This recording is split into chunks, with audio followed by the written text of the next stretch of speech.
Daily life of শুভেন্দুর YouTube চ্যানেলে সকলকে স্বাগতম জানাই। আপনাদের আমি সিদ্ধিদাতা গণেশের দর্শন করাচ্ছি। এর আগের ভিডিওতেও আপনারা সিদ্ধিদাতা গণেশের দর্শন করেছেন। আজও আমি আপনাদের মালোপাড়া বারোয়ারি ছোট ছোট বাচ্চারা নিজের হাতে গণেশকে তৈরি করেছেন এবং খুব সুন্দর নিষ্ঠা সহকারে পুজো করেছেন। এবং আমি যে সময় ভিডিওটা করতে গেছিলাম দিতে এসে সেকেন্ড হয়েছে, খুব ভালো লাগলো আমার। এবারে আমি চলে এসেছি সিংরাজের মোড়ে। সিংরাজের মোড়েও এর আগের দিনও আপনাদের আমি মালোপাড়ার ঠাকুর দর্শন করেছি, আবারও আজ করালাম দুটি ঠাকুর। এবারে আমি চলে এসেছি কৃষ্ণনগর কদমতলা ঘাটের পাশেই হয় এই গণেশ পুজোটা, খুবই পুরনো।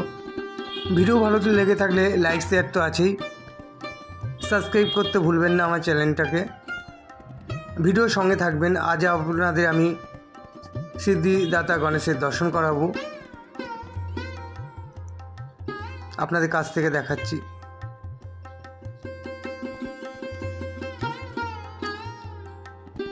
খুবই সুন্দর করেছে। এবারে আমি চলে এসেছি বাগাডাঙ্গা বারোয়ারিতে।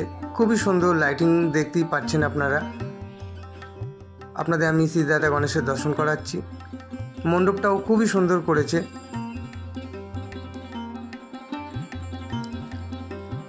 আপনাদের কাছ থেকে দেখাই, পুরোটাই ঘুরিয়ে দেখাবো। খুবই সুন্দর করেছে বাগাডাঙ্গা বারোয়ারি গণেশ পুজো। মণ্ডপটা তো খুবই সুন্দর লাগলো আমার। ঝাড়টা দেখুন, অসাধারণ লাগছে।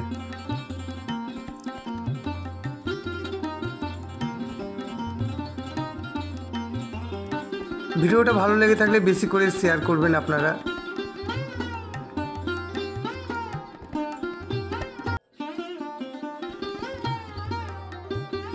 আর আমার বক্তব্যে কোনো ভুল ত্রুটি হলে অবশ্যই ক্ষমা করে দেবেন।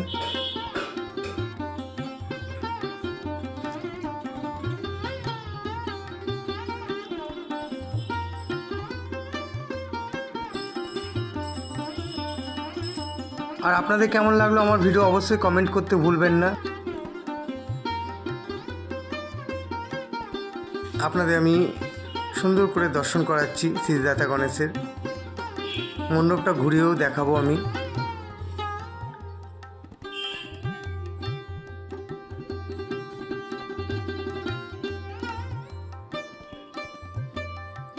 এবারে আমি চলে এসেছি আরেকটি মণ্ডপে চলে এসেছি। এটিও কৃষ্ণনগরে গভর্নমেন্ট কলেজের রাস্তায়। খুবই পুরনো এই গণেশ পুজোটা, খুবই সুন্দর করেছে মণ্ডপটা। আপনাদের আমি ঘুরিয়ে দেখাচ্ছি। এখানে সিদ্ধিদাতা গণেশ আছে, মা পার্বতী আছে এবং সিদ্ধিদাতা গণেশের পাশে যে দেবীকে আমি দেখছি আপনারা অবশ্যই কমেন্ট করে জানাবেন।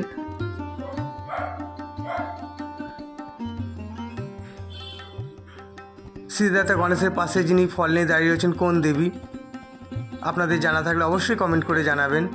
আর ভিডিও কেমন লাগছে অবশ্যই আপনারা কমেন্ট করবেন। আবার দেখা হবে সবার সাথে। সকলকে রাধে রাধে।